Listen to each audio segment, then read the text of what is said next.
My story is one of many in this country of how good God is. But I think we need a refresher.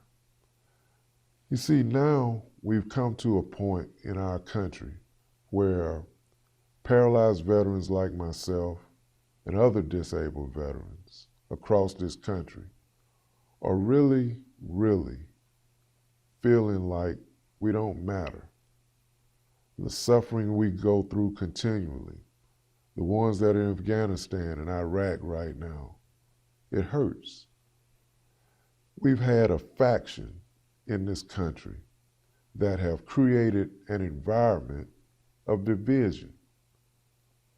We freely elect our leaders, but for some reason, with the election of President Barack Obama, re-election even, we have become so divisive. And it's not based on his policies or politics, it's simply based on his race. And you may say, no, Mays, we're not there. We're far, far down the road from that. But we really aren't. I want you to think about several things.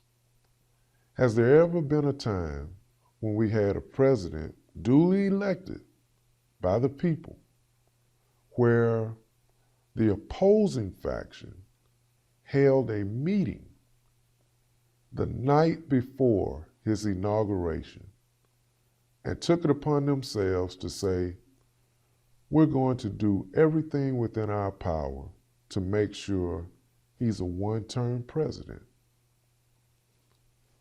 I can't remember such a meeting. I have numerous friends that have majored and minored in history. They have no knowledge of any such meetings. Remember Gore and Bush Jr. the first time?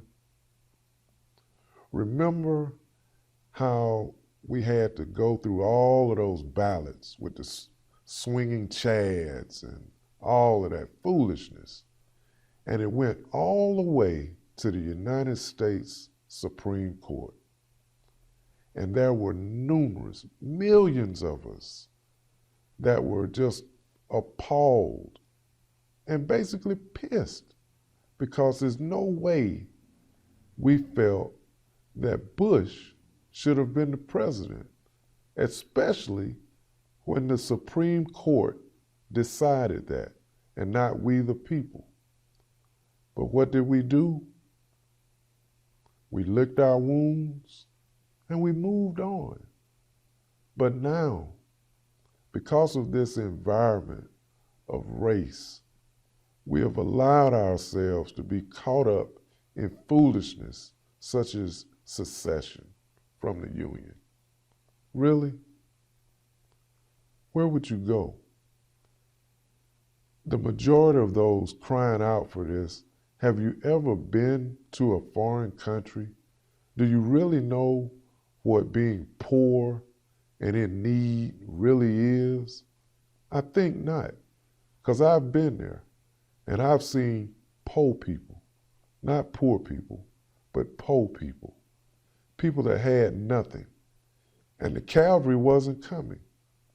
But here, we don't have as much of that. Here, you can get help.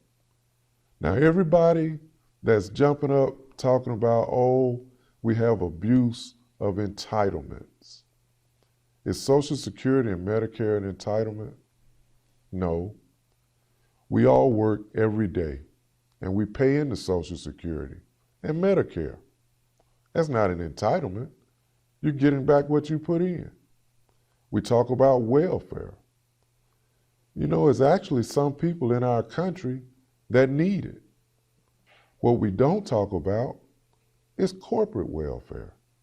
Look at all the billions of dollars our country pays out to corporations. Let's just say the oil companies. Let's just take them for an example. Now, I don't know about you, but I'm paying $3.19 right now per gallon for gas. And I'm sure you are too, and a lot of you a lot more. and they're making billions a year. Do they really need the U.S. government to give them more money so they can stay in business? No, they don't.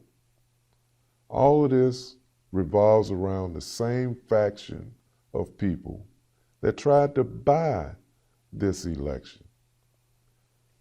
The little people, they didn't want our voices to be heard.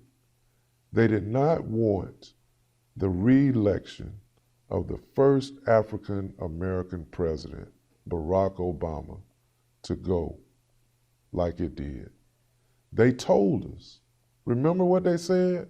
Oh, this is too close to call. We'll be up all night. We may not know the results till the next day. It's too close. But that wasn't the case, was it? Not only did the president win the Electoral College, he got the majority of the popular vote. This voting count beat out his first election against McCain. Tell me, what has this man done that is so extreme that we can't get in lockstep and march behind him? I assure you, history will make those against him look like fools. Think back.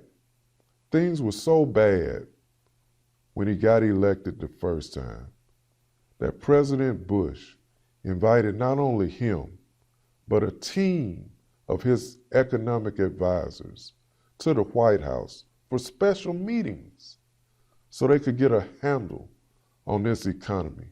We weren't on a cliff. We had fallen off the cliff on the other side and were rushing to the bottom. Now, people like to say, well, he didn't do any of the stuff that he promised. That's not true. Think back. Don't have short-term memory loss. He had to stop the bleeding, if you will, before he could do anything that he wanted to do to help this country and to keep his campaign promises. Look at us now. We're on a fiscally sound basis. The economists said before the election, whoever is president next will see an economic boom. Well, if that would have been Governor Romney, that boom wouldn't have lasted. The boom happened because of President Obama and what he did. You know, I'm a paralyzed veteran. I wouldn't care if the person that comes up with the cure for paralysis was polka dot in color. Makes me no difference. I'd be thankful to whoever it is. Male, female, black or white. It's 2012, folks. Don't make the sacrifices of your neighbors, those disabled veterans that you wave the flags for and you tell us, thank us for our service. Well, thank us for our service by falling in lockstep behind this president and supporting his policies. Do we agree on everything he says and does? No. But in our country, that's the beauty of it. We can agree to disagree and be civil about it. So if you don't remember anything else that I've said, it's not what happens to you, it's what you do about it. Get behind this man. This is our duly elected leader of the free world. And trust me, the world is watching.